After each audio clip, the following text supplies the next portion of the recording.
Kayak cuaca-cuaca pancaroba kayak gini bikin sakit nih kayaknya. bikin Cuaca sakit. kayak gini. Kayaknya yang penting mah jangan sampai bikin sakit hati aja kan. Nah, Kalau cuma sakit fisik atau apapun itu, insya Allah masih mudah kita kelola, masih mudah kita tangani. Tapi kalau udah sakit hati, agak repot. agak repot ya. Ini ngomong-ngomong juga kita di warung dari tadi, sampai udah ngopi, udah apa, uang dagangnya berkelihatan ini. Uang dagang angka gigi baik kemana itu? Saya lagi puyeng. Jaba-jaba asal nongkrong di sini puyeng. Iya, kemarin puyeng. Kemarinnya lagi puyeng. Terus Sekarang sekarang puyeng. puyeng lagi baik. Tinggal minta gelasnya doang nih. Kan udah 3 kali puyeng ya. Puyeng apa sih, Bang? Iya.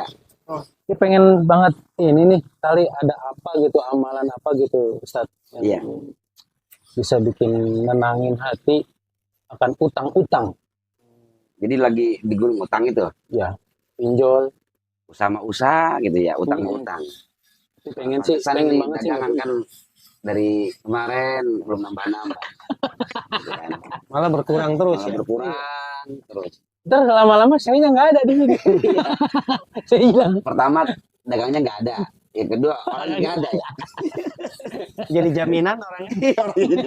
Ditaruh di pinjol. Di sekolahin. Emang gini sih, sekarang ini apa namanya ya, agak sedikit semarak. Banyak korban-korban daripada orang yang terkena banyak utang. Gitu kan. Terkena banyak utang, terutama salah tempat mencari utangnya. Wadahnya. Iya, dalam arti gini, salah ke orang untuk meminjamkannya.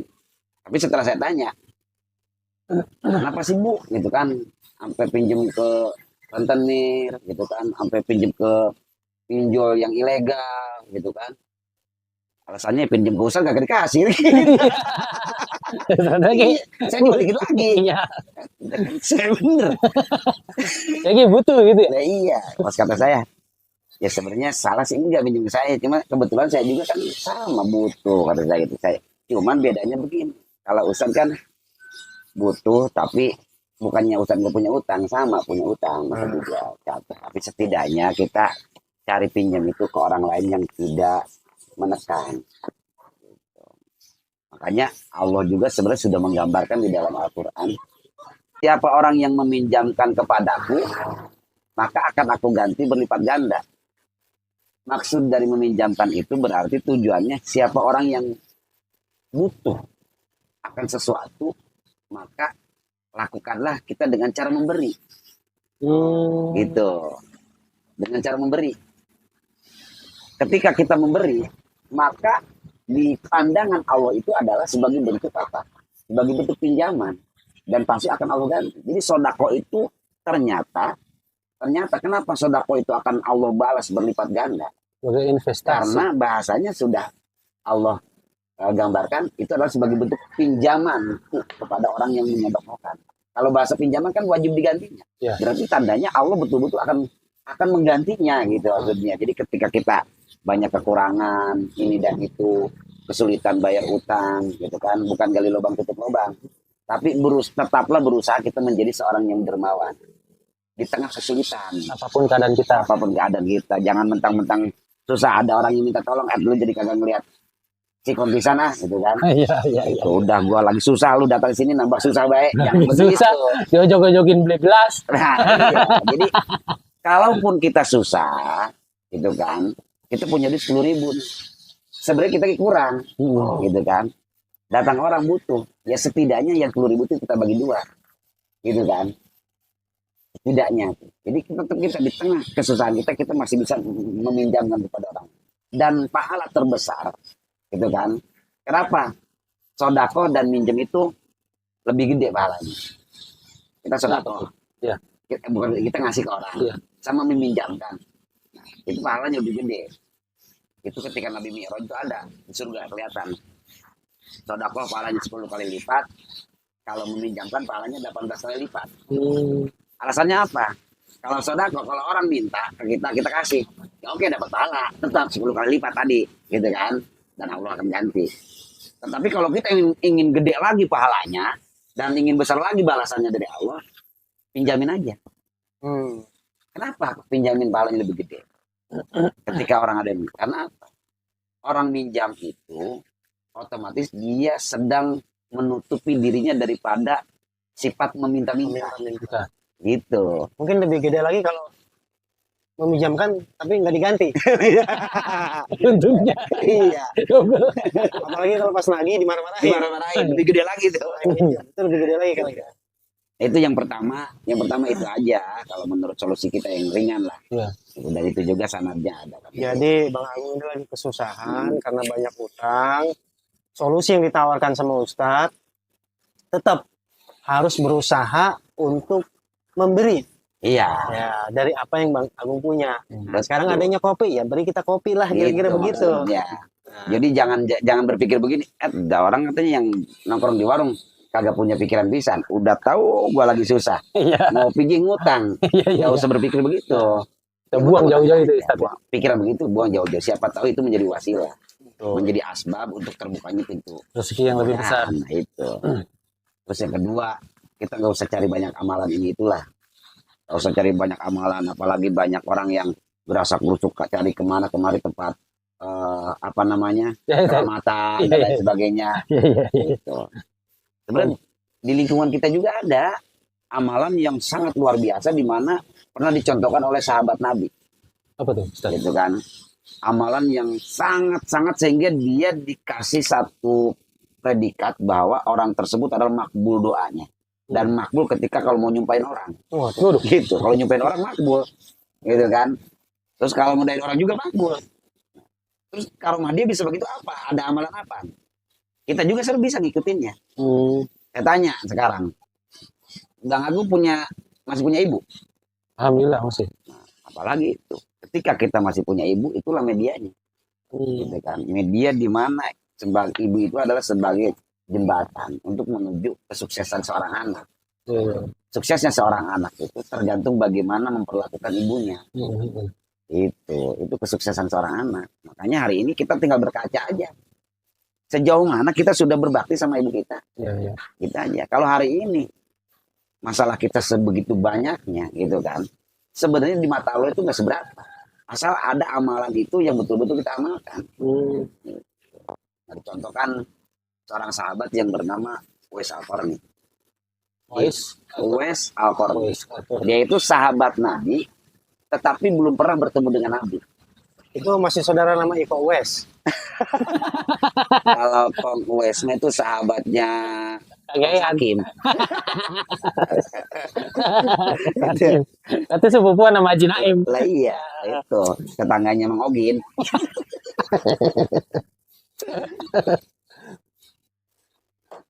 Itu Uwais Al-Qarni. Dia itu seorang yang apa namanya memiliki status sosial yang cukup, dalam arti di tengah masyarakat dia tidak dikenal. Di tengah masyarakat dia hidup di wilayah Yaman. Kalau Rasul di Madinah, Yaman dengan Madinah kan jauh. Tetapi hidup dalam satu masa. Hidup dalam satu masa karena perjuangan Rasul terpusat di Madinah, jadi beliau itu tidak bisa sempat bertemu dengan Rasulullah. Nah, dan Islam sudah menyebar sampai ke Yaman, dan itu adalah beliau itu seorang yang mengimani ajaran Rasulullah. Dia hidup dalam keadaan sangat-sangat miskin. Dia sudah tidak punya lagi ayah, yang ada hanyalah ibu. Dan kebetulan ibunya itu ibu yang sudah tidak bisa ngapa-ngapain. Jalan aja udah nggak bisa. Renta. Iya, udah renta, jalan udah nggak bisa, gitu kan. Yang pada akhirnya Uwais Al-Qarni totalitas mengurus ibunya, harus intens. Dan dia hanya sebagai penggembala daripada binatang-binatang ternak orang lain. Dia hidup hanya mendapatkan gaji 4 dirham. Tahu berapa duit sekarang? Anggaplah sangat-sangat minim. Hanya cukup untuk makan aja. Ya. Suatu saat kebaktian dia kepada ibunya itu dalam arti semakin meningkat ketika apa? Ketika ibunya menyampaikan kepada Uwais, sepertinya umurku sudah tidak panjang lagi. Dan aku sudah sangat-sangat tua begini. Tetapi ada satu cita-cita yang belum terwujud dalam hidupku, yaitu untuk melaksanakan ibadah haji. apakah kamu bisa membantu aku untuk berangkat ibadah haji? Seorang Uwais Al-Qarni yang memang sudah menjadikan amalan khususnya dia berbakti kepada orang tua. Apapun keinginan orang tua harus dituruti. Sekalipun harus berangkat ke Mekah dari Yaman ke Mekah, luar biasa jauhnya kan ketika itu. Orang-orang berangkat pakai onta, dia onta dari mana? Gitu kan, ngomong kambing juga kambing orang. Kan gitu. Akhirnya apa?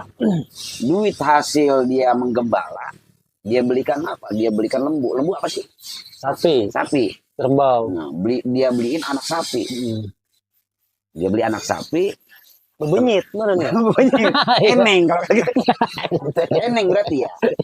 Iya. Bocah kecil cewek. Beli eneng. Lingkungan sekitarnya apa?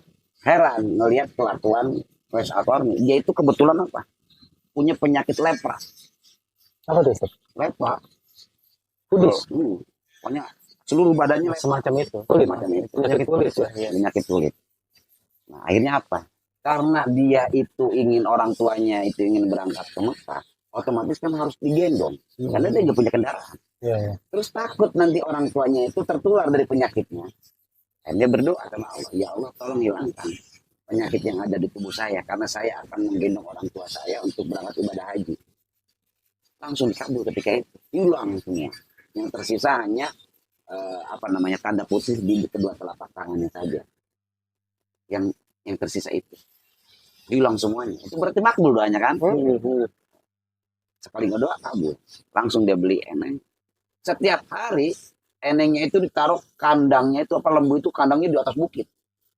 Setiap hari dia itu ngegendong apa? Ngegendong lembu. Jalan-jalan turun, naik ke atas, nanti turun lagi. Setiap hari saja begitu ngegendong. Orang-orang kan lucu melihat gaya Uwais Al-Qarni. Itu apa-apaan si Uwais katanya tiap hari ngegendong gitu. Katanya apa dia udah katanya udah pengen kawin kali kan. Takutnya katanya eneng jadi sasaran gitu. Jadi jangan-jangan Uwais Al-Qarni jatuh cinta sama sapi. Sama sapi kan gitu kan. Pokoknya udah banyak lah cibiran-cibiran yang datang dari lingkungan sekitar. Kerjanya begitu. Ternyata lama-kelamaan otomatis si Uwais Al-Qarni ini tenaganya menjadi besar. Tubuhnya menjadi besar. Karena apa? Iya, jadi sekarang keker karena si lembu itu lama-kelamaan juga membesar. Sampai lembu itu berukuran 1 kintal. Waduh. Gitu kan. Nah, setelah lembu itu berukuran 1 kintal, maka akhirnya tenaga besar. Oh, ternyata tujuan beliau begitu untuk menguji tenaganya supaya dia berlatih supaya bisa menggendong orang tuanya sampai Mekah. Gitu. Maka akhirnya singkat cerita berangkatlah dia ke Mekah. Beribadah haji di sana sampai pulang lagi. Nah, setelah pulang lagi akhirnya apa? Tuntaslah sudah rasanya gitu kan, dia membahagiakan orang tua, cita-cita yang terakhir itu. Akhirnya dia izin sama orang tuanya, Mak, kerinduan saya terhadap Rasulullah itu sudah semakin menggejolak. Saya sangat merindukan Rasulullah. Saya ingin bertemu yang namanya Nabi Muhammad di Madinah. Apakah emak bisa ngizinin? Ya udah, emak sekarang ngizinin, tapi kalau udah ketemu buru-buru pulang. Bilang dia mau ketemu Rasulullah. Datang ke Madinah, pas datang yang keluar Siti Aisyah, istrinya Rasulullah, ditanya, adakah Nabi Muhammad di rumah? Tidak ada, beliau sedang melaksanakan perjuangan berjihad. Beliau kebetulan sedang berperang. Akhirnya tidak ketemu, sedih lah. Udah jauh, udah nggak ketemu, akhirnya titip salam aja nanti kalau pulang, karena saya nggak bisa lama-lama, harus menemani orang tua saya. Nah, setelah itu singkat cerita juga, akhirnya apa? Setelah Rasul pulang, disampaikan oleh Siti Aisyah, ada orang yang bernama ini, kata Rasulullah, langsung di hadapan sahabat-sahabatnya, kamu tahu nggak? Tadi ada yang pernah datang sini, dia adalah makhluk langit. Pada hakikatnya dia makhluk langit, bukan makhluk bumi. Kenapa? Di langit itu udah rame ngegosipin nama dia. Gitu. Jadi malaikat itu udah ngegosipin Uwais Al-Qarni itu udah gak kira-kira, udah jadi inilah bahan pembicaraan. Iya, bahan pembicaraan di atas langit. Gitu. Masuk lambe tura berarti. Nah, iya, gitu. Ada makhluk nyohor lah di bumi ini kan, yang udah sangat-sangat ingin segera naik ini orang gitu, karena saking mulianya. Gitu. Lalu apa? Sampai dia itu menjadi seleb di langit, kata Nabi Muhammad. Karena dia punya amalan yang luar biasa. Dan sehingga dengan amalan itu doanya makbul. Sumpahnya makbul, kata Nabi. Dan ketika nanti suatu saat kamu bertemu dengan dia, maka mintalah doa kepada dia. Karena doanya paling makbul. Kata Nabi. Nah, akhirnya apa? Siapa ya Rasul namanya? Namanya yaitu Uwais Al-Qarni. Dia ada di kota Yaman. Nah, akhirnya hadis itu keluar lah. Kan? Setelah itu, mendengar. Jadi kecintaan Uwais Al-Qarni ketika Nabi berperang aja. Mendengar Nabi katanya waktu perang Badar, giginya pernah kepukul gitu kan. Dia pukul gigi dia sendiri. Ingin merasakan bagaimana penderitaan Nabi. Saking cintanya. Saking cintanya. Nabi pernah kepukul ini, dia mukul sendiri. Nabi pernah giginya patah, dia patahin sendiri. Saking cintanya. Jadi dia cinta sama orang tua, cinta sama Nabi itu luar biasa. Walaupun belum pernah ketemu Nabi. Nah, itu. Pernah nggak kita misalkan merasakan jatuh cinta pada orang tua kita kah atau kepada Rasul kah, gitu kan? Apa namanya ya? Sekuat cintanya. Iya, sekuat cintanya Uwais Al-Qarni. Jadi kasarnya begini, hari ini keadaan kita itu belum seberapa susahnya dengan Uwais Al-Qarni, gitu kan? Ketika kita ingin memanjakan orang tua kita, tidak sesulit Uwais Al-Qarni untuk memanjakannya. Jadi nggak usah berpikir jauh-jauh lah. Kita mencari amalan ini, amalan itu, amalan ini, amalan itu. Cukup orang tua yang masih ada. Kita muliakan. Kita muliakan. Semulia-mulia. Itu karena apa? Ridho ridhol walidaini. Ridhonya Allah juga sangat bergantung kepada ridhonya orang tua. Itu. Jadi kasarnya apa? Tombol rezeki kita ternyata ada di orang tua. Itu aja hari ini. Cuma hati-hati juga. Sekarang ini kan banyak juga sudah banyak dukun juga kadang-kadang udah bikin presentasi yang sama dengan ulama kan gitu. Nyaingin. Datang orang ke dukun. Nggak usah. Ke dukun juga apa? Saya disuruh apa? Suruh ngumpulin orang tua katanya. Begitu. Baguslah itu dukun. Terus gimana caranya dia suruh ngumpulin roja? Saya nanti katanya datang, pulang langsung tuh kaki orang tua ambil. Cuci. Kata gitu kan. Airnya diminum. Airnya diminum, bener. Berarti kayaknya ada di pernah ya. Saya dengar. Iya, ada belah mana gitu. Ya, terus airnya diminum. Gitu. Wah, pokoknya dan lain sebagainya. Jadi bikin kaifiat yang berbenturan juga dengan cara itu. Yang maklum dukun tetap ada aja bedanya kan gitu. Iya. Hati-hati juga kita salah memuliakan. Ya. Gitu. Terus orang tua kita disuruh begini, disuruh begitu. Karena disuruh dukun kita misalnya, mak kudu begini mana, mak kudu begini mana, mak kudu begini. Akhirnya bukan lagi kita akhirnya memuliakan orang tua, malah kita menistakan orang tua. Iya. Nanti orang tua kamu pulang dari sawah langsung ambil kakinya, cuci, minum airnya. Iya. Pulang dari sawah kaki dibel. Ada pacet, ada kiong. Semua udah nyelip di sela-sela sini. Kepinung. Nah gitu. Jadi cara membahagiakan orang tua mungkin begitu. Gitu kan. Salah berarti ya Ustaz. Iya, salah total. Berarti hikmah kita pada hari ini berkaca pada situasinya sahabat Nabi. Iya. Bahwa kita harus memuliakan orang tua. Betul. Ya, salah satu dampak dari memuliakan orang tua adalah makbulnya doa kita. Betul. Diperluas rezeki kita. Kira-kira begitu Ustaz. Betul. Ya? Jadi karena apa? Bahasa kita kan seringkali tiada keramat yang ampuh di dunia. Kata Bang Rom itu ya. Tiada keramat yang ampuh di dunia selain doa. Nah itu. Berarti benar itu. Berarti Roma Irama itu. Iya. Memang Roma Irama pinter kalau nyari inspirasi lagu ya. Ada orang lagi nyiram, jadi dia musik. Nenteng ceret. Ada orang yang tak-taknya borok tak. Apa aja bisa dijadiin lagu. Iya. Roma Irama bener pinter dia. Itu ya. Gitu. Kayak orang India ya. Kayak orang India. Iya. Jadi selalu jadi inspirasi. Gitu. Borok tak.